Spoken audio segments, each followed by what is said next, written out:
Pengadilan Tinggi Jakarta memperberat vonis pengusaha Harvey Muiz dalam kasus korupsi timah menjadi 20 tahun penjara, pemirsa.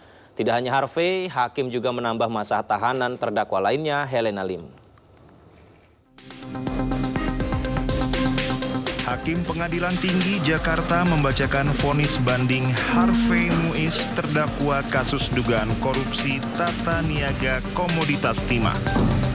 Hakim justru memperberat vonis Harvey menjadi 20 tahun masa kurungan.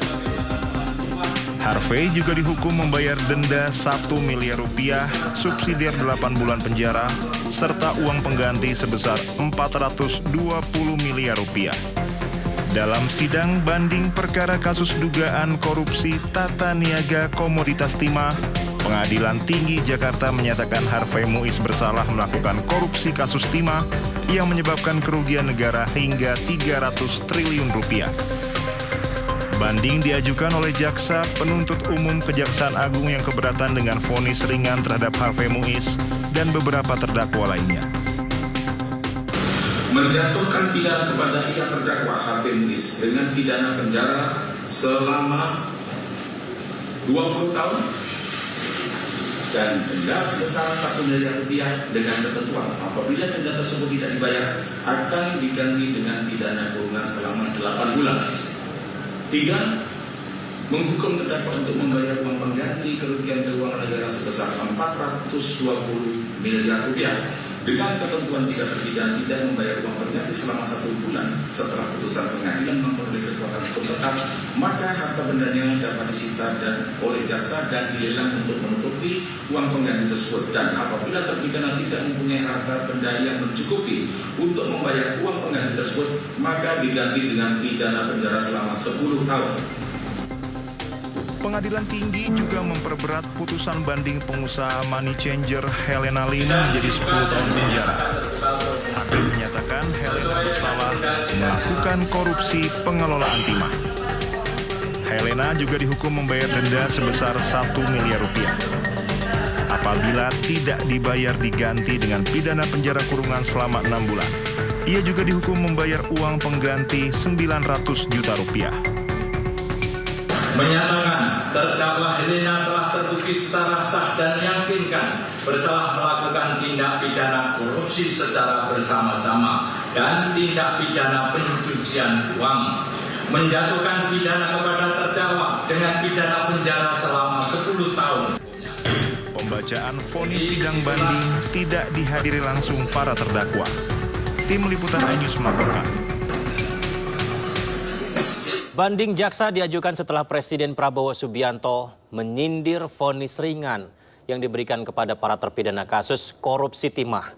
Sebelumnya vonis yang diberikan Majelis Hakim Tipikor kepada Harvey Muiz dan Helena Lim yang merugikan negara hingga 300 triliun ternyata hanya 6,5 dan 5 tahun penjara saja. Triliunan, kalau triliunan, ratusan triliun. Vonisnya sekian tahun. Jaksa Agung naik banding nggak? Naik banding ya? Naik banding. Vonisnya ya 50 tahun begitu kira-kira itu. Pohon.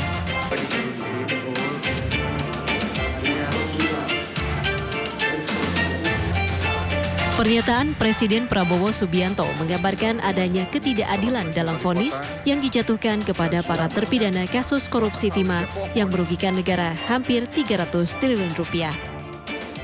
Harvey Muiz divonis hanya 6,5 tahun penjara, sementara Helena Lim dihukum 5 tahun penjara. Menanggapi hal ini, Kejaksaan Agung mengajukan banding atas vonis terhadap Harvey Muiz. Jaksa Penuntut Umum JPU tengah menyusun dalil-dalil terkait memori banding atas vonis ringan terhadap suami artis Sandra Dewi tersebut. Vonis atau putusan pengadilan terkait dengan terdakwa HM yang masih sangat begitu ringan dibanding dengan tuntutan yang disampaikan oleh penuntut umum. Oleh karenanya kami berkomitmen dan sesungguhnya kami sudah melakukan upaya hukum, ya, melakukan banding dan sudah didaftarkan di pengadilan. Dan saat ini jaksa penuntut umum sedang fokus dalam rangka menyusun butir-butir atau poin-poin dalil-dalil yang terkait dengan memori banding. Sementara itu, Menteri Hak Asasi Manusia Natalius Pigai menyatakan kekecewaannya terhadap vonis ringan keduanya. Menurutnya, vonis ini dinilai tak sesuai dengan nilai korupsi yang dilakukan. Meski tak bisa melakukan intervensi, namun Pigai menegaskan korupsi yang dilakukan bisa dianggap sebagai pelanggaran hak asasi manusia. Para pelakunya adalah sebenarnya bisa masuk kategori pelanggar HAM. Pelanggar HAM. Bukan pelanggar HAM berat ya, mereka melakukan pelanggaran HAM. Perbuatan itu menyebabkan hak atas pendidikan, hak atas kesehatan, hak untuk hidup, hak untuk makan gratis, hak untuk membangun swasembada pangan, energi terhambat. Kita nggak boleh dong, kita nggak boleh. Karena itu menurut saya secara pribadi ya sebagai menteri, saya mengatakan kami menghormati proses hukum, tapi kami jujur tidak menerima, merasakan empati bersama rakyat dan berada bersama rakyat, melihat itu sebuah proses hukum yang tidak adil. Harvey Muiz bersama Crazy Rich Helena Lim terlibat kasus korupsi pengelolaan tata niaga komoditas timah di wilayah izin usaha pertambangan yang merugikan negara sampai 300 triliun rupiah. Nilai mega korupsi yang dilakukan tak sebanding dengan hukuman yang didapatkan. Harvey Muiz divonis kurungan selama 6,5 tahun penjara dan denda 1 miliar rupiah. Sementara Helena Lim divonis 5 tahun kurungan penjara dan denda 750 juta rupiah, subsidi 6 bulan, serta diwajibkan membayar uang pengganti sebesar 900 juta rupiah. Dari Jakarta, Tim Liputan melaporkan. Pengadilan Negeri Jakarta Selatan menolak permohonan Sekjen PDI Perjuangan Hasto Kristianto untuk membatalkan penetapannya sebagai tersangka oleh KPK dalam kasus suap mantan komisioner Komisi Pemilihan Umum Wahyu Setiawan.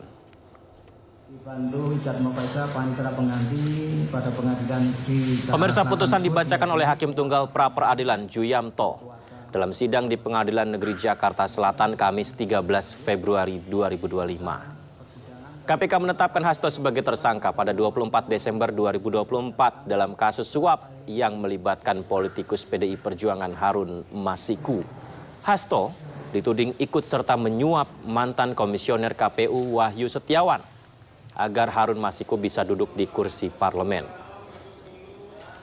Selain suap, Hasto juga dijerat KPK dengan dugaan perintangan penyidikan.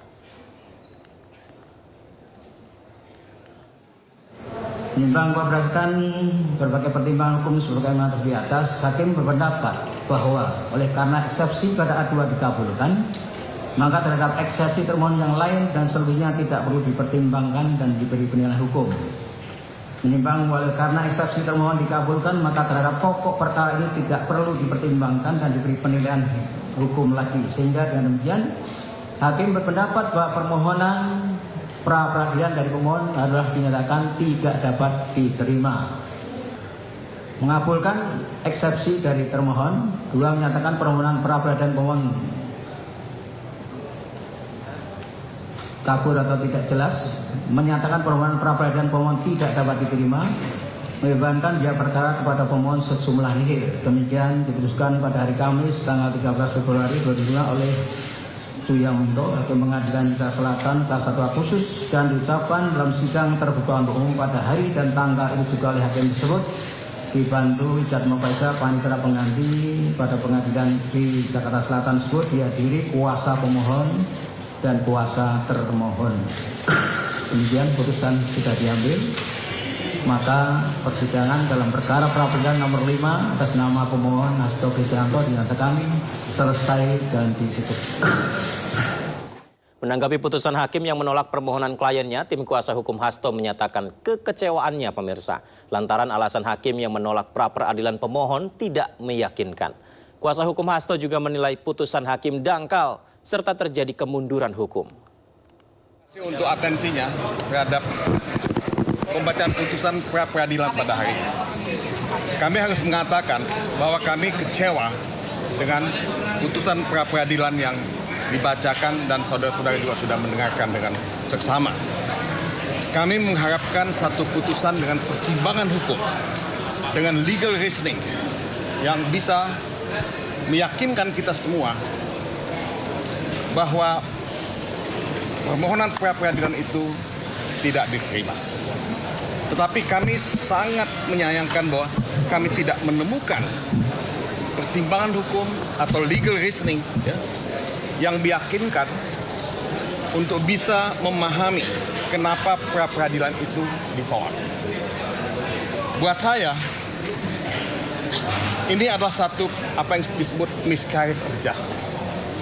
Tahu saudara miscarriage of justice ya? Itu miscarriage itu kan keguguran. Jadi keadilan yang digugurkan atau peradilan sesat. Kita datang ke pengadilan negeri Jakarta Selatan untuk menguji abuse of power, pelanggaran-pelanggaran yang dilakukan oleh KPK, karena sangat telanjang di depan mata kita, pelanggaran itu dilakukan. Tuduhan bahwa Hasto Kristianto melakukan obstruction of justice itu tuduhan yang hampa, tuduhan yang tidak ada dasarnya sama sekali. Hasto Kristianto itu sangat kooperatif.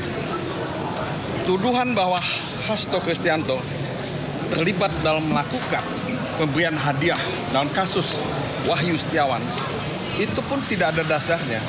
Kenapa? Karena putusan itu sudah inkrah 5 tahun yang lalu dan Hasto Kristianto sama sekali tidak terlibat, sama sekali tidak disebut sebagai pihak yang memberikan atau memfasilitasi suap. Jadi dua hal ini yang kami harapkan sebenarnya mendapat perhatian dan legal reasoning yang kuat dari hakim tunggal yang memeriksa perkara ini. Tapi apa dikata, kita mendapat putusan yang dangkal.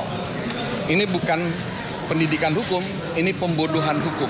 Saya harus katakan demikian.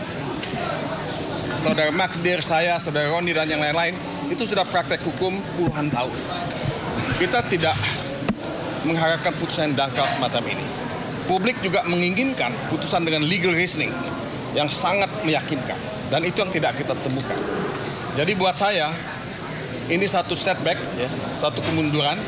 Nah, apa yang akan kami lakukan? Mungkin saudara Magdir Ismail akan menjelaskan apa yang akan kita lakukan. Tapi this is not the end. This is not the end. Perjuangan untuk menegakkan hukum dan keadilan adalah kewajiban yang ada pada pundak kita semua. Dan kita akan melakukan apa yang bisa kita lakukan. Tapi apa yang akan kita lakukan, ini kita akan rumuskan dan diskusikan bersama nanti. Dan seperti yang kita ketahui sebelumnya, pemirsa, Hasto Kristianto ditetapkan KPK sebagai tersangka dalam kasus suap dan perintangan penyidikan perkara yang menjerat Harun Masiku. KPK mengklaim yakin bahwa Hasto memerintahkan Harun melarikan diri saat OTT KPK pada 2020 silam. Kasus Harun Masiku kembali mencuat setelah Komisi Pemberantasan Korupsi atau KPK menetapkan Sekretaris Jenderal PDIP Hasto Kristianto sebagai tersangka kasus suap pergantian antar waktu. Kasus suap Harun Masiku sendiri merupakan salah satu episode panjang dalam sejarah hukum Indonesia. Kasus suap Harun Masiku berawal saat upaya menggantikan Nazarudin Kemas, anggota DPR RI terpilih, meninggal sebelum dilantik. Pada 2 Desember 2019, Harun Masiku diduga melakukan suap kepada Komisioner KPU Wahyu Setiawan untuk memuluskan langkahnya. Namun, pada 8 Januari 2020, KPK melakukan operasi tangkap tangan dan menangkap Komisioner KPU Wahyu Setiawan. Sementara Harun Masiku kabur dan menjadi buronan internasional. 10 Juni 2024, KPK periksa Sekjen PDI Perjuangan Hasto Kristianto sebagai saksi dalam kasus suap Harun Masiku. Hasto kemudian ditetapkan tersangka pada Selasa 24 Desember 2024. Komisi Anti Rasuah menemukan bukti Hasto bekerja sama dengan Harun Masiku melakukan upaya suap kepada ex-komisioner KPU Wahyu Setiawan untuk meloloskan Harun Masiku sebagai anggota legislatif melalui mekanisme pergantian antar waktu. KPK juga menemukan bukti lain saat Hasto berupaya merintangi penyidikan. dengan meminta pegawainya menelpon Harun Masiku saat operasi tangkap tangan KPK pada Januari 2020 silam. Hasto memerintahkan Harun untuk merendam ponselnya ke dalam air dan segera melarikan diri.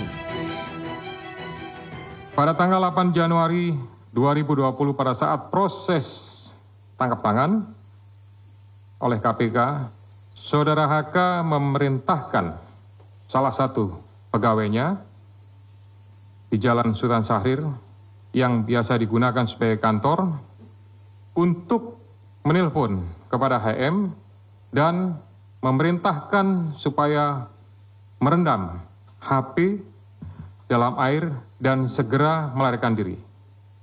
Bahwa pada tanggal 6 Juni 2024, sebelum Saudara HK diperiksa sebagai saksi oleh KPK, Saudara HK memerintahkan kepada salah satu pegawainya untuk menenggelamkan HP yang dalam penguasaan pegawai tersebut agar tidak ditemukan oleh KPK. Hingga kini, Harun Masiku masih berstatus sebagai buronan KPK sejak Januari 2020. Meski sudah 5 tahun buron, keberadaan Harun Masiku masih belum diketahui hingga saat ini. Kita beralih ke informasi lain, pembongkaran pagar laut di perairan Tangerang, Banten berakhir Kamis ini, pemirsa. TNI Angkatan Laut dibantu nelayan membongkar 1 kilometer terakhir pagar yang tersisa.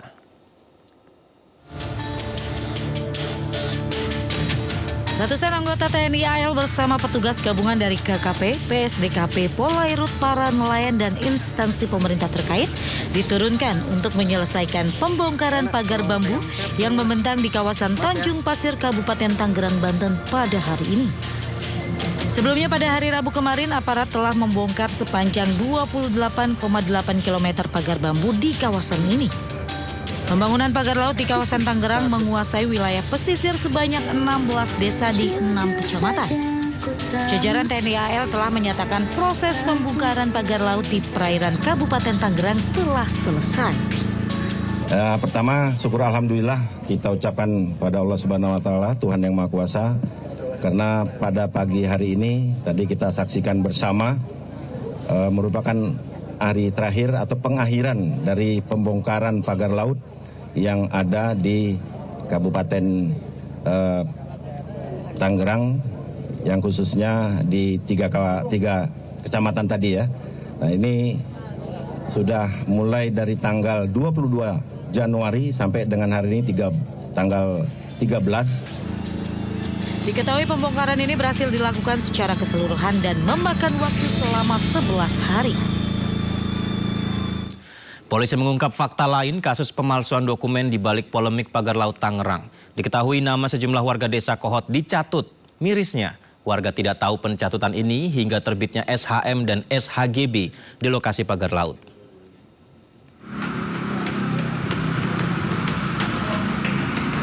Direktorat Tindak Pidana Umum Bareskrim Polri mengungkap sejumlah barang bukti yang disita usai menggeledah sejumlah tempat terkait kasus dugaan pemalsuan sertifikat hak guna bangunan dan sertifikat hak milik kawasan pagar laut di perairan Tangerang, Banten.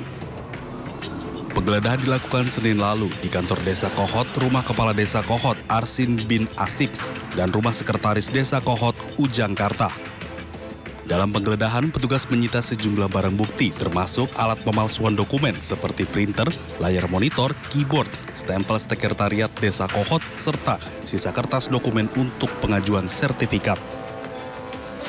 Polisi juga mengungkap warga Desa Kohot dicatut KTP-nya untuk menerbitkan SHM dan SHGB di lokasi pagar laut Tangerang.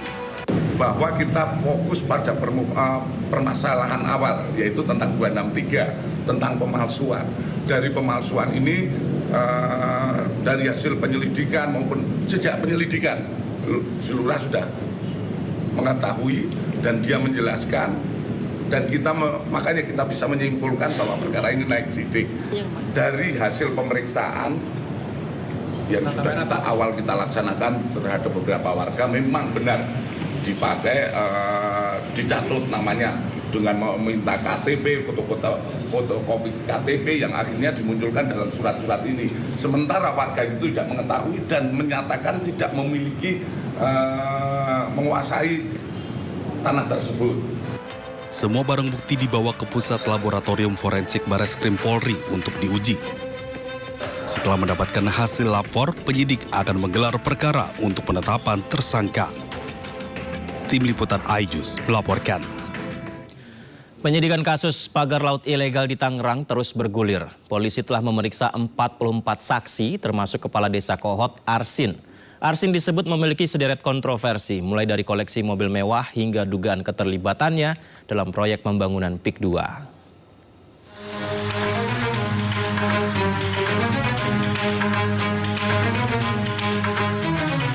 Sedan mewah berwarna putih yang terparkir di garasi rumah Kades Kohot ini menjadi sorotan di tengah kisru sengkarut pagar laut di Tangerang, Banten yang masih menjadi polemik. Harta kekayaan Kades Arsin bahkan kini menjadi perbincangan, termasuk mobil mewah Rubicon milik Arsin yang kini sudah tak tampak keberadaannya sejak kasus pagar laut mencuat.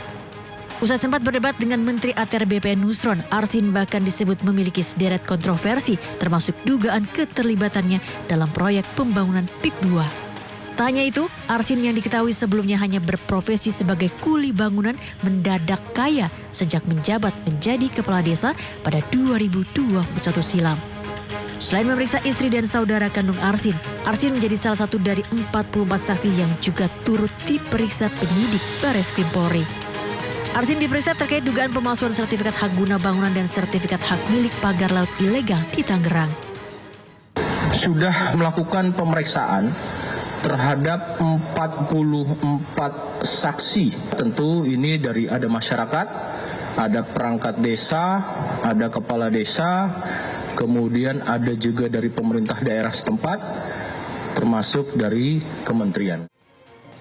Pasca penggeledahan di rumahnya terkait kasus pagar laut, warga Kohot kini membentuk gerakan tangkap Kades Arsin yang diduga kini menghilang.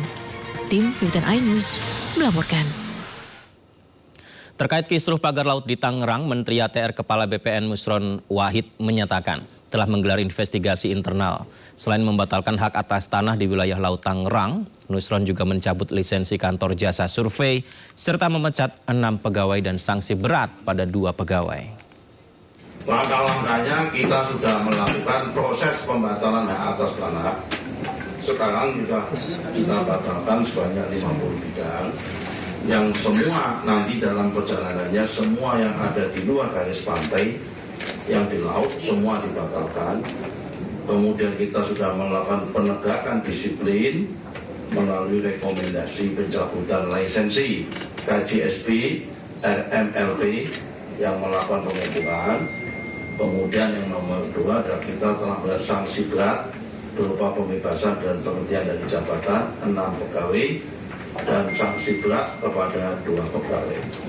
Sudah kita lakukan dan posisinya saat ini baik Dirtipiter maupun Dirtipidum sudah melakukan proses penyidikan. Kita ke informasi lainnya, buntut ricuh di persidangan, Mahkamah Agung resmi membekukan berita acara sumpah advokat dari Rasman Arif Nasution dan M. Firdaus Oiwobo.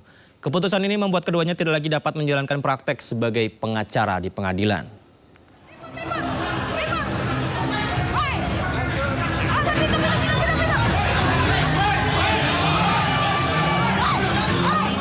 Drama kericuhan dalam persidangan kasus dugaan pencemaran nama baik antara Rasman Arif Nasution dan Hotman Paris terus berlanjut. Mahkamah Agung telah membekukan berita acara sumpah advokat Rasman Arif Nasution dan M. Firdaus Oiwobo. Pembekuan ini dilakukan berdasarkan penetapan Ketua Pengadilan Tinggi Ambon untuk Rasman Arif dan Ketua Pengadilan Tinggi Banten untuk Firdaus. Mahkamah Agung menyebut keputusan ini diambil demi menjaga wibawa pengadilan. Untuk menegakkan marwah dan wibawa pengadilan, maka berita acara sumpah advokat atas nama Saudara Rasman Arif Nasution dan Saudara M. Firdaus Oiwobo dinyatakan dibekukan oleh Ketua Pengadilan Tinggi yang melakukan penyumpahan. Rasman dinilai telah menjadi pemantik kegaduhan yang terjadi di PN Jakarta Utara. Dengan dibekukannya sumpah advokat, maka Rasman dan Firdaus tidak bisa lagi menjalankan praktik sebagai pengacara di pengadilan. Mahkamah Agung menegaskan keputusan pembukuan sumpah advokat ini merupakan langkah tegas dalam menjaga integritas dan ketertiban di lingkungan peradilan. Dari Jakarta, Wenda Nura, iNews melaporkan. Terima kasih masih bersama kami. Pemirsa, efisiensi anggaran besar-besaran terus dilakukan di berbagai kementerian lembaga, termasuk di dalamnya Kementerian Keuangan. Menteri Keuangan Sri Mulyani menjelaskan salah satu bentuk efisiensi yang dilakukan di Kemenkeu yakni konsumsi atau makanan di berbagai rapat telah dihilangkan. Menkeu menjelaskan dengan efisiensi itu pihaknya mengoptimalkan kegiatan rapat dan pertemuan secara daring. Praktek perjalanan dinas juga dibatasi hanya untuk pekerjaan yang sifatnya sangat penting atau yang bersifat tugas negara yang tidak bisa ditinggalkan.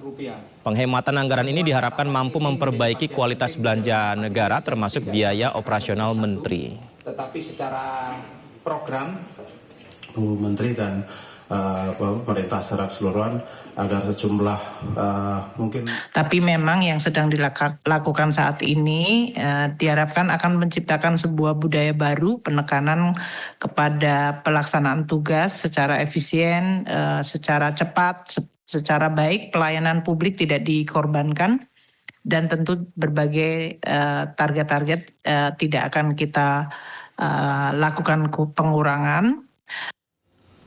Efisiensi anggaran semakin meluas. Hari ini, anggaran Kementerian Pertahanan dan TNI dipangkas sebanyak hampir 27 triliun rupiah.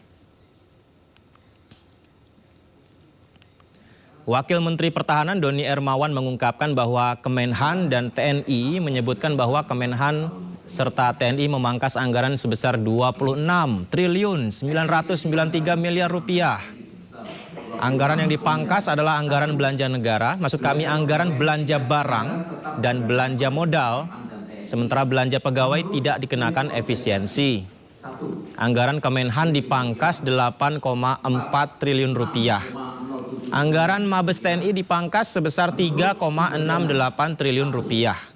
Sementara anggaran 3 Matra TNI dipangkas sebesar 14,59 triliun rupiah.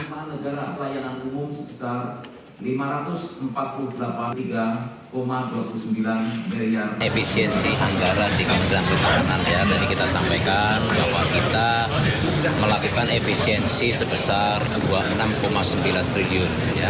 Jadi itu kita laksanakan karena memang itu adalah salah satu keputusan untuk semua kementerian dan lembaga kita laksanakan. Jadi kita efisienkan anggaran yang ada di Kementerian Pertahanan dan di TNI. Jadi kegiatan-kegiatan yang penting yang akan kita laksanakan. Kegiatan-kegiatan yang tidak penting seperti seminar ya, perjalanan dinas yang tidak penting dan lain sebagainya itu kita tiadakan ya. Jadi kita sisir dari situ anggaran-anggaran.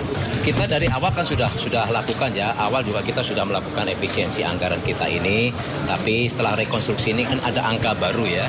Nah, angka baru itu kita exercise lagi. Ini kita sampaikan kepada para kepala staf angkatan untuk melakukan menyisir lagi kegiatan-kegiatan yang tidak penting itu kita hilangkan. Itu kan sudah termasuk dalam kontrak ya. Jadi kalau pembangunan untuk radar itu sudah ada di dalam kontrak sehingga tidak terdampak dari penyisiran efisiensi. Oh, jadi hanya pembangunan asrama dan sebagainya tadi apa ya? Pembangunan yang baru terutama itu nanti kita tunda dulu.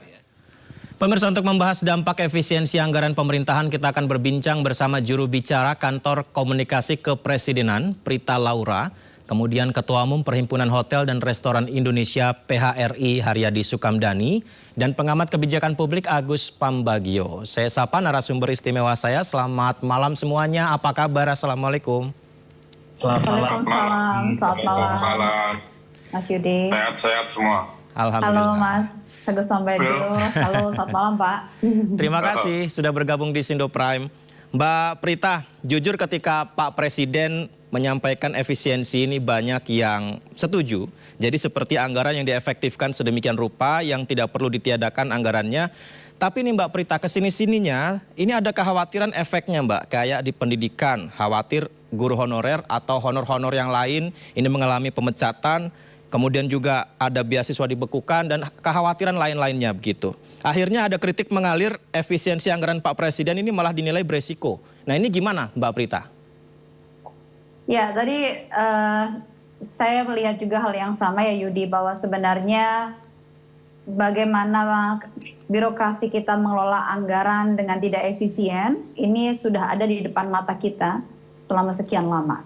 Sehingga kemudian banyak juga pihak yang mendukung langkah-langkah efisiensi yang dilakukan. Kebijakan efisiensi didukung. Pesan dari Presiden sangat jelas. Dari 4 mata anggaran yang kemudian diefisiensikan, ini adalah hanya belanja modal dan belanja barang dan jasa. Belanja pegawai tidak, pelayanan publik tidak. Itu jelas arahan Presiden. Saat ini semua sedang berproses. Dan kalau kita melihat, sebenarnya besaran APBN kita tuh 3.600 triliun. Target efisiensi ada 306 triliun. Jadi kalau kita lihat efisiensinya sangat kecil. Tidak sampai 10%, hanya 8,5%. Tapi kenapa begitu ribut? Karena ini bicara soal perubahan. Bagaimana ini proses mengubah kebiasaan. Dan juga sedang berproses juga bagaimana menyisir, bagaimana kemudian birokrasi kita melihat anggaran-anggaran yang diperlukan dan tidak, mana yang lemak dan mana yang otot, mana yang dipangkas, dan kemudian juga bagaimana membuat kreativitas-kreativitas dari anggaran yang tersedia. Ini semua sedang berproses. Dan kita tahu bahwa proses dialog juga dilakukan, di mana kita melihat apa yang terjadi di RDP saat ini. Dan saat ini saya mau ingatkan kembali bahwa prosesnya belum selesai. Bahwa saat ini kalau kita melihat film seri ini, film seri yang isinya 10 seri ini mungkin baru seri ke-6.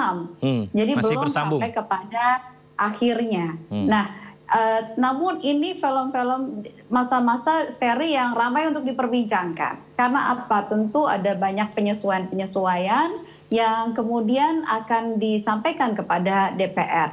Tentunya ketika kementerian lembaga berhadapan dengan DPR dan bicara soal anggaran pasti akan menyampaikan butuh ini, butuh ini, butuh ini. Setiap tahun kemudian mungkin juga Yudi juga sering juga berada di DPR mendengarkan mungkin ketika liputan ya untuk RDP. Betul. Memang begitu kan bentuk komunikasinya adalah kami membutuhkan ini jika tidak kemudian diberikan anggaran akan menjadi begini.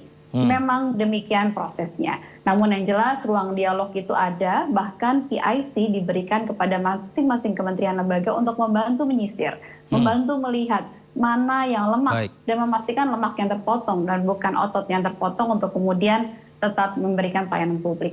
Baik, Mbak Prita, ada salah satu yang juga disampaikan Pak Presiden ya, salah satu menarik mengenai efisiensi FGD. Ini ketika kemarin dalam pidatonya. Nah, saya mungkin ke terlebih dahulu mengenai FGD ini kepada Pak Haryadi.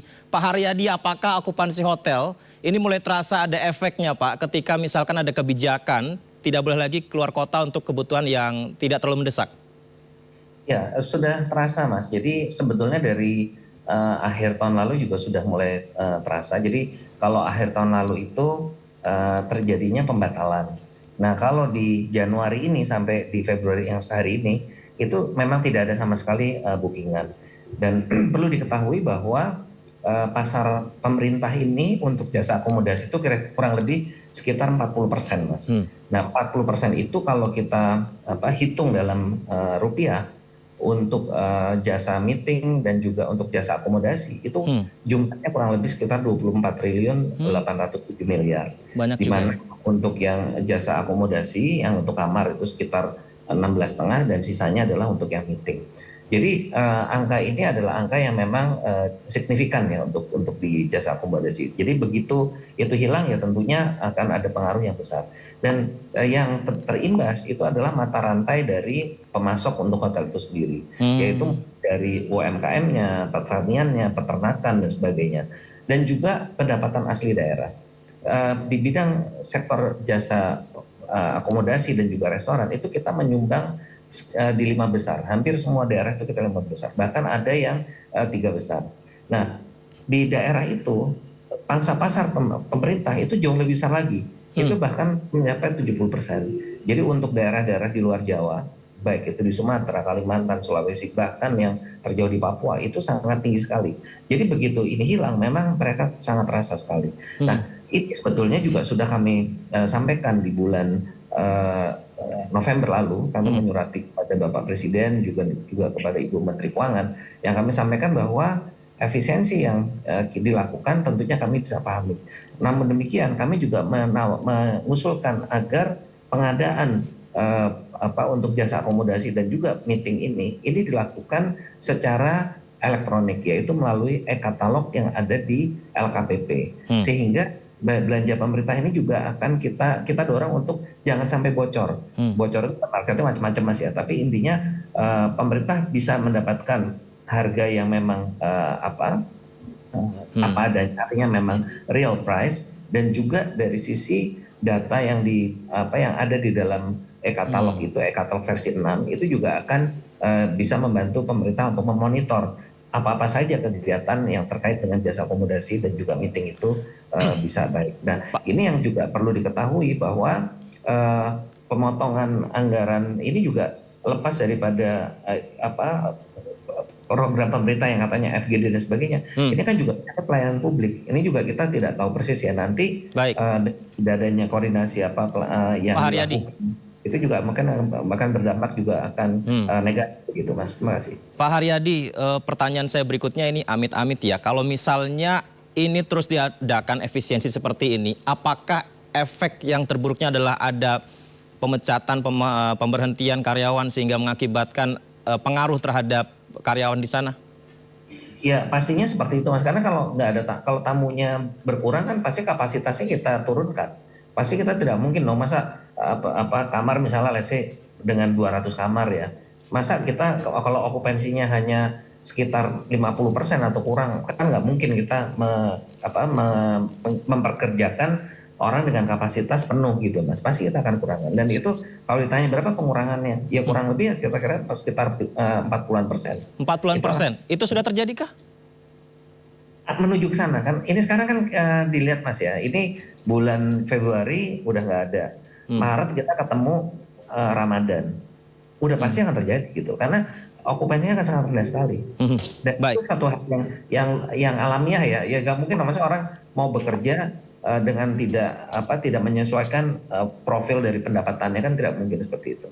Baik, nanti saya akan ke Mbak Prita ya supaya ini juga ada solusi dari pemerintah. Tapi mungkin ke Pak Agus terlebih dahulu supaya berimbang dialog ini. Pak Agus, seperti apa Anda melihat dari kebijakan Presiden, pemerintah, efektivitas agar anggaran digunakan dengan maksimal, tapi ternyata mata rantainya ini tidak sesederhana itu ketika diterapkan, Pak?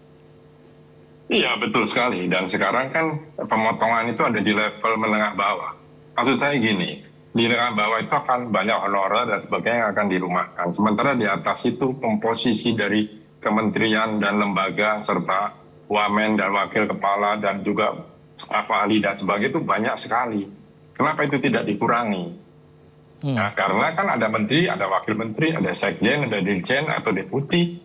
Itu banyak gitu loh.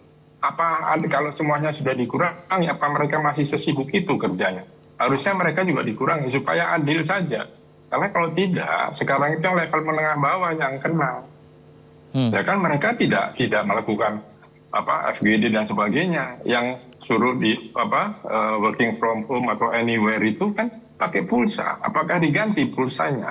Itu hal-hal simpel gitu yang menurut saya ada ketidakadilan dari struktur penghematan ini dari pemerintah. Jadi yang lebih baik dikurangin bagian yang mananya, Pak?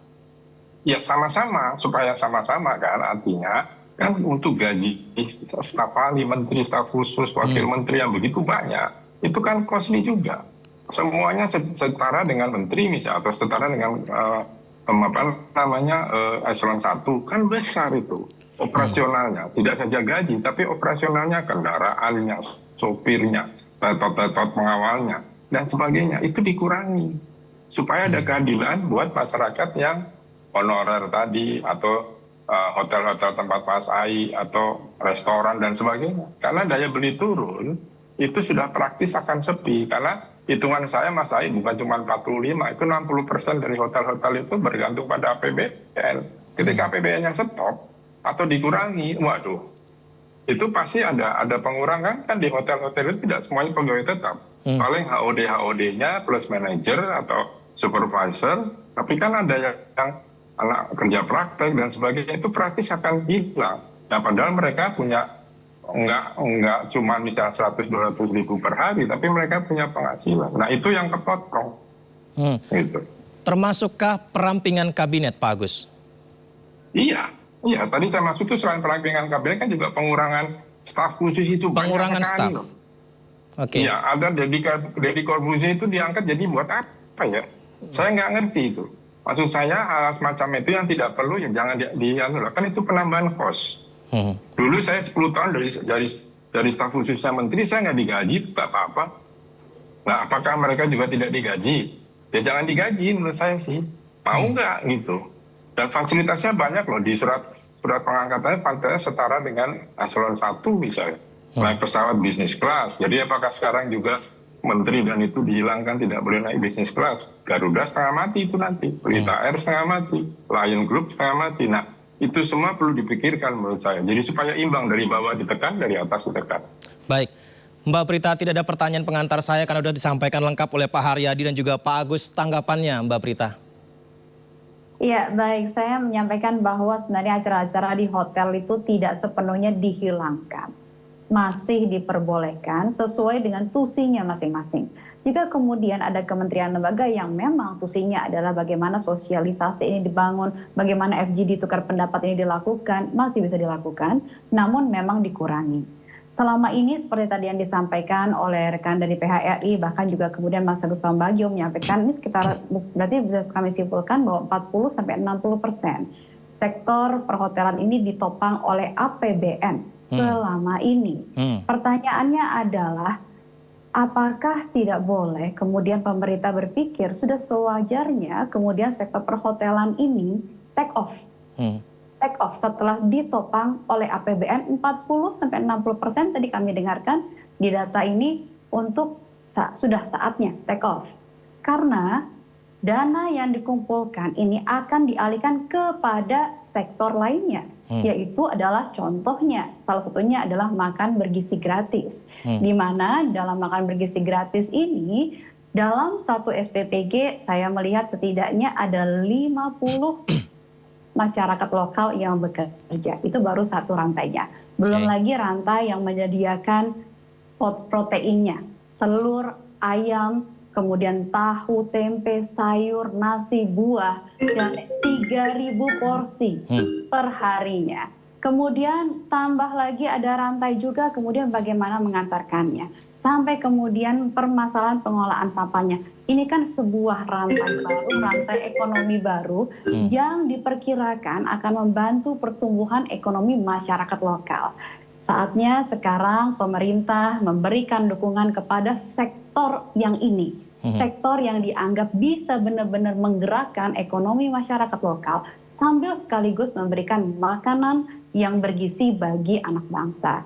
Nah, tadi terkait dengan PHK, kami ingin tahu sebenarnya PHK yang dimaksud di sini yang mana. Karena kalau kami cek begitu ya di TVRI dan RRI tidak dilakukan. Nah, karena pesan Presiden ini jelas. Tadi kemarin sempat beberapa melakukan ada kesalahan tafsir, multitafsir terhadap arahan Presiden bahwa jelas jangan mengganggu belanja pegawai. Itu jelas, begitu ya. Jadi kemudian dalam ini lagi-lagi sedang berproses melihat mana yang kemudian di lemak yang perlu dipotong, mana yang disesuaikan. Contoh misalnya ya, Yudi, tadi siang kami berkunjung ke Badan POM. Dan di sana Badan POM kami melihat bagaimana Badan POM melakukan penyesuaian sedemikian rupa, memanfaatkan teknologi sedemikian rupa untuk memantau, dan kemudian juga melakukan bagaimana pemeriksaan itu dilakukan di manage sedemikian rupa agar kemudian bisa mendapatkan efisiensi. Inovasi-inovasi dan kata-kata seperti ini diperlukan oleh Kementerian Lembaga untuk melakukannya. Baik, Mbak Prita, mumpung saya masih ingat karena ada Pak Haryadi juga di sini, Mbak Prita ya. Pak Haryadi tadi disampaikan oleh Mbak Prita, sudah saatnya take off, tidak lagi terlalu mengandalkan pemerintah atau APBN untuk membiayai kebutuhan dari perhotelan. Sudah siapkah Pak Haryadi? Sekarang kita ceritanya panjang nih Mbak Prita nih, kalau kita bicara gitu kan sama aja kurang lebih kita di-challenge gitu ya. Oke deh, gini saya mesti jelaskan. Alternatifnya kalau nggak dari pasar pemerintah apa kan mesti dicarikan demand-nya kan. Nggak mungkin juga tuh orang bangun hotel kalau nggak ada demand-nya. Ya kan, demand-nya selama ini yang muncul ada dari pemerintah. Tetapi demand yang jauh lebih besar tuh ada, yaitu yang namanya wisatawan mancanegara. Nah, kita lihat sekarang apakah pemerintah juga serius untuk mendorong pariwisata ini? Ya, ini juga PR juga. Di pemerintahan Jokowi, di awal itu diberikan bebas visa 167 negara. Lalu dikoreksi, dan sekarang alhamdulillah yang diberikan hanya ASEAN. Boleh dibilang itu kita sangat-sangat jauh tertinggal. Hanya 11 negara ASEAN ditambah beberapa negara. Nah, pertanyaannya tidak lebih dari 20 negara yang dapat bebas visa. Dibandingkan dengan negara-negara kompetitor kita yang sekarang luar biasa. Bahkan yang namanya, saya baru kemarin menerima tamu dari Menteri Pariwisata dari Uzbekistan yang tadinya jauh tertinggal dari kita. Mereka memberikan negara bebas visa adalah sampai 85 negara. Thailand sudah hampir 90 negara diberikan bebas visa. Kita enggak. Kenapa enggak? Pertanyaan gitu. Karena pemerintah kita nyari PNBP. Intinya itu. Jadi pemerintah tuh berdagang juga gitu loh. Nah sekarang ini enggak pemerintah benar-benar ngasih komitmen untuk pariwisata? Berani nggak tuh PNBP-nya dihilangin? Ya kan, imigrasi, saya tahu kok imigrasi dapat visa on arrival tiap bulan 200 miliar. Saya tahu itu. Pemerintah juga nggak pernah serius. Makanya saya akan tangkap nih challenge-nya Mbak Prita. Saya akan menarik garis sekarang, kita akan kenceng. Oke, saya juga nggak happy kok dengan begitu besar ya pasar pemerintah di kita. Ya, tapi kita akan lihat nanti program-program kita untuk mendorong pariwisata gimana? Bagaimana dana promosi? Ya kan, Kementerian Pariwisatanya aja cuma tier 3, nggak ada kewenangannya, terbatas, anggarannya terbatas, ya kan. Kalau kita bicara take off, mari kita akan lihat. Dan saya juga mendukung yang disampaikan Mas Agus Pambagio. Ya pemerintah juga serius dong, kabinet segitu gedenya kok. Ya kan, kita masyarakat bukannya nggak ngerti loh, kita ngerti semua kok. Ngapain juga tuh orang segitu banyak? Kita pakai biaya semuanya, ya kan? Nah, kita lihat sama-sama. Baik. Dan tadi masalah urusan PHK ini, kalau yang tadi mestinya saya luruskan, PHK ini adalah di internal kami gitu loh. Semua adalah mengikuti dari situasi profil usahanya. Kalau dia menurun ya pasti dia akan lakukan koreksi. Tapi satu hal yang saya ingin tegaskan bahwa kami menyatakan akan mendorong pertumbuhan pariwisata ini dengan sungguh-sungguh. Baik. Kalau kalian nanti tidak ada dukungan, ya kita akan berseberangan gitu, intinya gitu. Karena kami juga, ini kita juga niatnya juga baik kok untuk majukan. Tapi kalau tadi ya contoh kecil aja deh, berani nggak tuh bebas visanya dikembaliin lagi? PNBP-nya imigrasi dihilangkan. Bebas visanya dikembalikan kembali. Baik Pak Haryadi, kita tahan dulu ya rekan-rekan sekalian. Kita simak informasi berikut ini. Di balik langkah efisiensi anggaran, Presiden menyebut ada raja kecil yang ingin melawannya. Kita simak dulu pernyataan Presiden ini, pemirsa. Saya ingin pengeluaran-pengeluaran yang tidak perlu, pengeluaran-pengeluaran yang mubazir, pengeluaran-pengeluaran yang alasan untuk nyolong, saya ingin dihentikan, dibersihkan.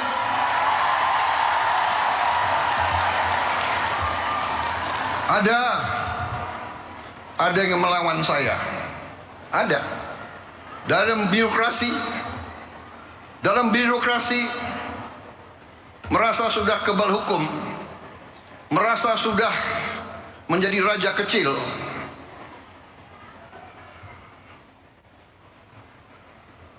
Ada. Saya mau menghemat uang itu untuk rakyat,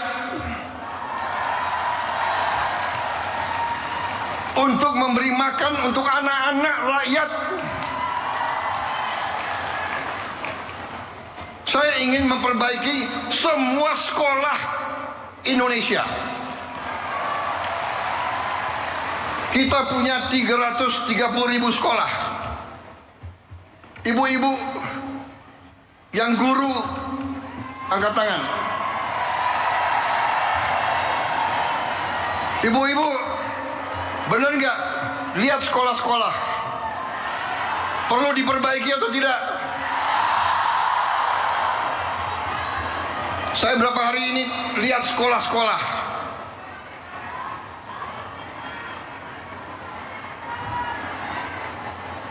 Kita punya 330.000 sekolah. Anggaran untuk perbaikan sekolah hanya cukup untuk memperbaiki mungkin 20.000 sekolah. Berapa tahun kita mau selesaikan 330.000 sekolah? Karena itu perjalanan dinas perjalanan ke luar negeri dikurangi. Baik, kita lanjutkan dialog kita. Pak Agus, selain sektor perhotelan dan tadi yang disampaikan Pak Haryadi, apakah efisiensi ini juga bisa menjadi saatnya sektor lain untuk tidak terlalu ketergantungan dengan APBN, Pak Agus? Ya, bisa saja asal regulasinya dan kebijakannya secara komplementari. Karena kalau tidak bisa, sektor apapun itu akan sulit kita lakukan. Misalnya begini, kan kita tadi Pak Presiden bilang mau mendidik anak supaya lebih bergizi dan lebih pandai sekolah, lalu sekolah. Masalahnya sekolahnya kan dikurangi itu PU, kan dikurangi bangun sekolah, dikurangi bangun jembatan. Jadi anak-anak itu sekolah nyebrang sungai yang berbahaya. Kita lihat di TikTok di mana-mana itu ada. Terus mau bangun jembatan, mau bangun apa berkurang. Nah di sini yang maksud saya, kenapa yang atas juga harus dikurangi? Toh tidak ada urgensi juga, ada menteri, ada 3 wakil menteri, misalnya ada jajaran eselon 1, 2, plus segala macam staf khusus, staf apalah yang kalau memang dia sesuai pengetahuannya untuk menunjang itu tidak apa-apa. Tapi kebanyakan kan tidak begitu. Dan itu kami yang di masyarakat heran, kenapa ya dia jadi staf khusus, memang ahlinya apa? Gitu. Anda kan nggak tahu kalian, iya, tetapi itu kebanyakan lah. Nanti dirjen, sekjen, irjen dan sebagainya tidak bekerja, itu loh. Jadi kalau mau mengurangi iya, tapi untuk mengurangi ketergantungan pada APBN, pemerintah tidak menyiapkan peraturannya yang kondusif. Salah satunya di hotel dan turisme itu, betul Mas Ayu tadi sampaikan. Di sektor lain juga banyak kita mau mengurangi, tapi memang sekarang dengan gebrakan Pak Presiden ini akan mengurangi korupsi seharusnya. Karena proyek-proyek APBN hampir yang besar-besar tidak ada. Jadi di situ tidak ada hengki-pengki. Kita lihat saja bagaimana hasilnya.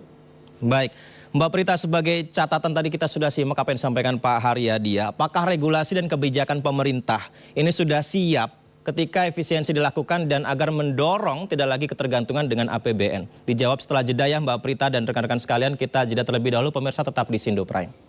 Terima kasih masih bersama kami di Sindo Prime. Pemirsa, kita kembali lanjutkan dialog kita. Mbak Prita, setuju dengan yang disampaikan Pak Presiden, penghematan untuk digunakan kebutuhan lainnya, tapi kalau saatnya kemandirian untuk sejumlah sektor yang kadung bekerja sama dengan pemerintah, apakah regulasi dan kebijakan pemerintah juga sudah siap? Contohnya tadi yang disampaikan Pak Haryadi tentang visa misalnya untuk perhotelan, apakah sudah maksimal? Iya, kalau terkait visa dan perhotelan tampaknya akan disampaikan tugas dari kementerian lain ya untuk Kementerian Teknis untuk menjelaskan hal ini. Tapi izinkan saya mengklarifikasi terlebih dahulu ya Mas Yudi terkait dengan infrastruktur. Jadi infrastruktur ini saat ini posisinya dibintangi di hold, dalam arti sedang disisir, mana yang prioritas atau tidak. Bukan berarti kemudian tadi yang disampaikan hal-hal seperti pembangunan jembatan yang diperlukan oleh anak-anak ini hilang. Karena ini sedang dalam proses penyisiran. Untuk kemudian melihat mana yang prioritas dilakukan, mana yang tidak. Jadi pada intinya pesan Presiden jelas bahwa hal infrastruktur strategis yang berkaitan dengan hajat hidup orang banyak dan menopang kehidupan masyarakat tetap jalan. Contoh misalnya adalah bagaimana irigasi yang sudah pastinya akan kemudian diteruskan. Juga bagaimana membangun untuk sebagai infrastruktur pendukung hilirisasi. Hal tersebut tetap jalan. Nah, yang perlu ditekankan di sini adalah bagaimana proses efisiensi anggaran dilakukan. Jadi di sini Kementerian Sekretariat Negara bersama juga dengan Kemenkeu melakukan sampai kepada mata anggaran ke-9 begitu ya. Sampai ke-9 ini hingga satuan ke-9, artinya cukup detail dilihat sampai kemudian bisa melihat bahwa ada anggaran ATK sebesar 40 triliun dan ditemukan bahwa di masing-masing program ada ATK-nya. Apakah memang betul penganggaran seperti itu? Ketika setiap program ini ada alat tulis yang dianggarkan cukup besar. Apakah ini langsung sekali pakai langsung kemudian habis? Bukan begitu kan cara untuk kemudian kita mengelola keuangan negara. Hal-hal inilah yang ingin disisir sedemikian rupa. Lagi-lagi kami menyampaikan bahwa besarannya hanya 8,5% saja dari seluruh APBN kita. Jadi artinya hanya kurang dari 10% saja. Kepanikan timbul, tentu panik gitu ya namanya, kemudian biasanya adalah meminta tambahan anggaran, prosesnya dari kementerian lembaga, tapi ini dikurangi. Kepanikan tentu terjadi, namun ruang dialog, ruang asistensi, ruang kreativitas masih terbuka untuk kementerian lembaga melakukan hal tersebut. Baik, Mbak Prita, izin kita dengarkan terlebih dahulu Pak Agus. Nampaknya sebelum akan lebih dulu tidak bergabung lagi di diskusi ini, ada yang disampaikan Pak Agus, tanggapannya mungkin Pak Agus. Ya, saya menanggapi itu semua yang kita bahas itu adalah berdasarkan penjelasan dari Kementerian Keuangan. Menteri Keuangan menyampaikan hal itu dan juga para menteri teknis sudah menyampaikan. Memang sekarang sampai tanggal 14, berarti besok ya, itu sedang dibahas. Nah, ada beberapa perubahan tapi kecil. Nah, menurut saya kembali lagi mohon ketika membahas itu tadi yang dikurangi dari bawah dan ke atas harus imbang. Buat apa kita perlu banyak orang berkeliaran di istana, tapi sebetulnya tidak jelas apa yang dikerjakannya dan juga asal usulnya seperti apa. Ini yang harus kita pahami supaya nanti tidak menjadi gunjingan-gunjingan yang menurut saya akan melelahkan. Misalnya, kenapa sih banyak perwira TNI di sana? Kenapa sih banyak orang-orang partai? Nah, begitulah. Nah, ini yang perlu diwaspadai oleh Pak Presiden supaya program apa yang jalan itu berjalan. Dari hasil monitoring saya untuk makan gratis itu juga berat. Karena sudah banyak yang mati di misalnya kantin-kantin sekolah. Bahkan ada yang sudah bayar untuk piringnya tapi belum dapat makan. Terus juga ada supplier itu belum dibayar. Itu bermacam-macam. Bahkan para peternak didatangi Babinsa. Ini kontak-kontakan saya di daerah begitu. Nah, ini tolong diperhalus supaya jelas bahwa memang makan gratis itu bermanfaat, betul, tapi karena biayanya begitu besar, kalau semuanya itu sekitar 500 triliun, ada baiknya yang daerah-daerah tertentu saja disisir, jangan semuanya, kecuali kita punya banyak uang. Karena tidak akan cukup dana efisiensi itu untuk menutup makan gratis bergizi itu. Itu saja. Baik, terima kasih Pak Agus. Ini sepertinya akan... Saya izin duluan ya. Izin duluan tidak di dialog ini. Saya mungkin langsung ke Mbak Prita ya. Mbak Prita, mungkin pertanyaan ini juga menjadi pertanyaan masyarakat yang banyak sekali mempertanyakan. Bukankah kalau misalkan ingin efisien, di istana ini terlalu banyak orangnya? Apakah nggak itu saja yang diefisiensi? Misalnya sekarang ada staf sus yang juga baru diangkat. Itu gimana menjawabnya Mbak Prita? Ya, dari awal pemerintahan dibentuk, Kabinet Merah Putih dibentuk, kami selalu menyampaikan bahwa ini adalah kabinet yang terfokus. Jika kemudian kita punya hal yang dikejar dengan begitu kencang, kita perlu fokus. Kita perlu orang-orang yang mengerjakan secara fokus. Karena ada pembelajaran juga dari Pak Prabowo di sini bahwa jika satu kementerian tidak dikawal, memiliki begitu banyak tupoksi dan tidak ada yang khusus mengawalnya, bisa jadi ini tidak menjadi satu prioritas. Sementara hal ini ingin didorong. Jadi kabinet yang terfokus ini pada saat awal dikatakan bahwa banyak yang berasumsi bahwa kabinet gemuk akan berimplikasi pada anggaran yang gemuk. Namun kita melihat di sini justru kemudian Pak Prabowo mengambil langkah dengan kabinet yang ada. Ini adalah kabinet terfokus. Terfokus bentuknya, terfokus juga anggarannya. Fokus pada apa? Fokus pada otot-otot untuk kemudian melayani masyarakat. Bukan ya, tapi besar Mbak Prita, anggarannya besar sekali dari mana gitu. Karena, ya. Baik Pak Agus, masih bergabung? Belum keluar Pak Agus. Ada yang ditanggapin Pak Agus, singkat saja silakan. Ya itu saja, tetap bahwa anggarannya itu kan besar sekali. Karena kan harus ada pengeluaran sesuai APBN. Itu mohon dicek lagi, sekali lagi saya bermohon supaya ada keseimbangan di publik. Terima kasih, mohon maaf. Terima kasih. Itu dia Mbak Prita mengenai makan gratis yang masih harus minta dicek katanya Mbak Prita. Iya, kalau untuk program makan bergizi gratis, Pak Prabowo ini memang satu program yang memang diutamakan oleh Pak Prabowo karena ini bukan hanya berkaitan dengan mendukung, menjamin sebuah masa depan bangsa kita dengan kualitas sumber daya manusia yang bisa mendorong Indonesia menjadi Indonesia maju 2045, tapi ini juga bicara mengenai bagaimana menggerakkan perekonomian lokal yang melibatkan begitu banyak supplier, dan kemudian di sini pun juga akhirnya kemudian petani, peternak, dan juga pekerja tambak ini seperti memiliki gairah begitu. Kami lihat di daerah-daerah karena mereka melihat ada off-taker yang pasti dari apa yang mereka hasilkan. Ini tentunya menggerakkan perekonomian di lokal yang bahkan Pak Prabowo menyatakan bahwa ini menjadi satu bagian untuk mendorong cita-cita pertumbuhan ekonomi 8% Indonesia. Baik, saya kembali ke Pak Haryadi. Ini tadi sudah dijelaskan dengan sangat clear oleh Mbak Prita. Dan saya juga semoga bisa mewakili juga pertanyaannya dari Pak Haryadi dari perhotelan dan juga restoran. Bagaimana dari PHRI ketika efisiensi ini tetap akan dilanjutkan dan harapannya kepada pemerintah? Ya, yang jelas kan tadi saya sampaikan bahwa kita juga akan melakukan shifting terhadap pasar itu. Dan ini kita akan serius melakukan. Sebenarnya ini sudah dilakukan dari beberapa waktu yang lalu ya, tapi mungkin ini kami mengambil sisi positifnya ya, seperti Mbak Prita tadi bilang kan, take off gitu kan. Nah, kita akan ambil lihat ini nanti. Tadi saya sampaikan kan, dan kita mungkin akan lebih keras gitu ya. Bukan hanya PHRI maksudnya di sini, tapi seluruh stakeholders pariwisata. Karena semua orang tahu pariwisata itu memberikan langsung dampak kepada masyarakat. Ini kan beda dengan korporasi lain ya. Korporasi lain itu yang menikmati keuntungan itu adalah ya pemegang sahamnya, mungkin kalau dia pakai bank ya banknya, atau karyawannya kan gitu kan. Tapi kalau di pariwisata ini kan langsung masyarakat langsung menikmati. Ya, tapi apa yang kita lihat sekarang ini ya nyatanya yang nggak take off itu adalah pariwisatanya gitu loh.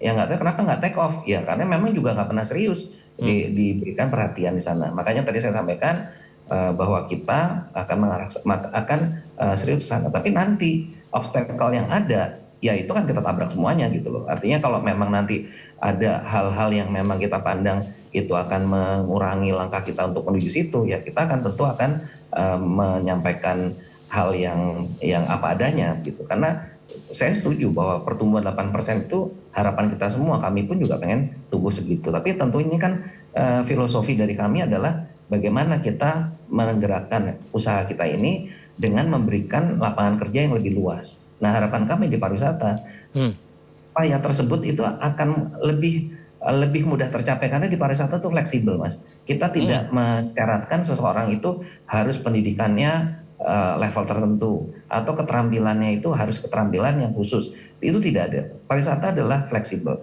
Tapi apa yang kita lihat sekarang, Mbak Prita, kita kemarin kena pajak hiburan minimalnya 40% coba, dan kami kalah di MK kemarin. Ya, sekarang tergantung pemerintah juga kan yang bisa ini kan menarik kan nanti pemerintah. Masa ada pajak hiburan minimal 40%, maksimal 70%. Padahal itu kita perlukan untuk kebutuhan wisatawan mancanegara. Gimana orang ke jauh-jauh ke sini terus hiburannya segitu tingginya, akhirnya kan susah gitu. Yang ada nanti justru di level pelaksanaan pasti melakukan main mata dengan aparat kan gitu kan. Nggak mungkin bayar 40, karena 40% itu kan kami itu nggak mungkin bisa survive. Nah seperti itu. Jadi ini memang ya kembali lagi, memang kalau memang kita lakukan dengan sungguh-sungguh, pariwisata itu betul-betul sungguh bisa menjadi tulang punggung. Seperti halnya seperti negara di Thailand, di Turki, di Prancis ya. Banyak negara yang sudah membuktikan bahwa pariwisata itu memberikan deliver langsung kepada masyarakatnya. Demikian. Baik, terima kasih banyak Pak Haryadi. Mbak Prita, apa yang disampaikan Pak Haryadi ini semoga juga menjadi catatan pemerintah ya Mbak Prita ya. Tadi dari segi pajak hiburan, visa, okupansi hotel, bahkan hingga berdampak panjang hingga ke UMKM juga. Terima kasih banyak, semoga dialog ini bisa memberikan efek yang positif kepada kita semuanya.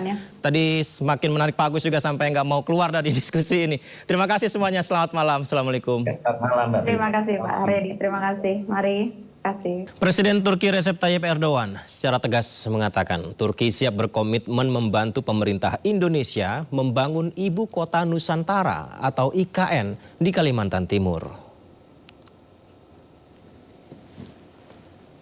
Ya, pernyataan ini disampaikan di hadapan Presiden Prabowo Subianto, di mana Recep Tayyip Erdogan berjanji negaranya siap membantu pembangunan ibu kota baru dengan melibatkan perusahaan-perusahaan konstruksi kelas dunia milik Turki. Selain itu, komitmen untuk IKN juga mencerminkan penguatan hubungan bilateral Turki-Indonesia ke depan. Oleh sebab itu, Erdogan mendorong komitmen investasi di IKN cukup penting dalam perluasan kerjasama di berbagai bidang dengan Indonesia. Bilhassa Endonezya'nın yeni başkenti Nusantra'nın inşa sürecinde dünya çapında başarılı projelere imza atmış inşaat firmalarımızın yer almasını arzu ediyoruz. İki turizm ülkesi olan Türkiye ve Endonezya arasındaki beşeri temasların sıklaştırılmasının önemine değindik. Tidak hanya IKN, ternyata Turki juga komitmen menjalin kerjasama industri pertahanan dengan Indonesia. Kesepakatan ini dilakukan dua perusahaan teknologi pertahanan Turki, yaitu Baykar Makina dan Roketsan dengan PT Republik Corpora Indonesia atau Republic Corp. Indonesia dan Turki sepakati perjanjian Joint Venture Agreement terkait industri pertahanan. Kesepakatan ini dilakukan oleh dua perusahaan teknologi pertahanan Turki yaitu Baykar Makina dan Roketsan dengan PT Republik Corpora Indonesia atau Republic Corp. Hal ini menegaskan komitmen kedua negara untuk memperkuat industri pertahanan melalui manufaktur lokal dan alih teknologi. Nota kesepahaman ini ditandatangani oleh CEO Baykar Haluk Bayraktar dan Chairman Republic Corp Nurman Yusuf dengan disaksikan oleh Prabowo dan Erdogan. Adapun penguatan industri pertahanan nasional melalui dua kerjasama strategis tersebut meliputi hal sebagai berikut. Pertama, lokalisasi produksi Unmanned Armed Vehicle atau UAV canggih. Perjanjian ini ditandatangani antara Baykar Makina dan Republic Corp. Kolaborasi ini bertujuan untuk mendirikan perusahaan atau joint venture company yang akan fokus pada produksi, perakitan dan pemeliharaan UAV di Indonesia. Kedua, lokalisasi produksi sistem rudal canggih. Perjanjian kedua ditandatangani antara Roketsan dan Republic Corp. Kesepakatan ini juga bertujuan untuk mendirikan perusahaan patungan yang akan fokus pada lokalisasi produksi sistem rudal berpemandu canggih seperti anti-ship berdaya cruise missile dan multi-platform missile di Indonesia. Alih teknologi dan penguatan kapasitas nasional di kedua perjanjian ini menekankan pentingnya alih teknologi dan penguatan kapasitas nasional sebagai fondasi untuk membangun industri pertahanan yang mandiri dan berkelanjutan.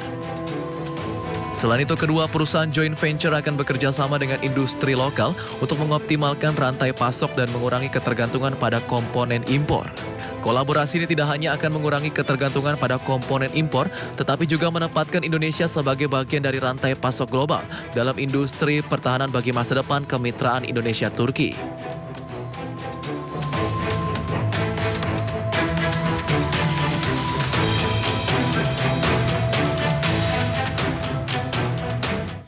Presiden kelima RI Megawati Soekarno Putri berziarah ke makam Nabi Muhammad SAW untuk menyempurnakan ibadah umrohnya. Megawati memanjatkan doa untuk bangsa Indonesia dan keluarganya di Raudhoh.